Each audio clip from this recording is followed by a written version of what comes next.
So may fan na nagtanong na pag nahuhuli ka ba daw, like may traffic violation ka na nagawa, yung mga enforcers ba daw nakikilala ka? Or does that help na for you to get out of that ticket? Okay. Or nangyari na ba siya? Nangyari na. Good Well, question. apat ang naging violation ko in the existence of, since driving, natuto ako mag-drive. 2 beating the red light. Okay. Kasi nagmamadali talaga ako. Hmm. Number 3 is overspeeding. And then yung isa, swerving. 2 doon, na-recognize ako ng enforcer. Okay. Sabi nga, sir, kayo yung yung nagti-TikTok. O, tapos pinakita ko yung lisensya ko, nakapout.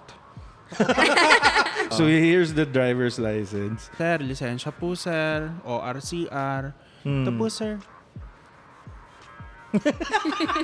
So, para sakto, di ba?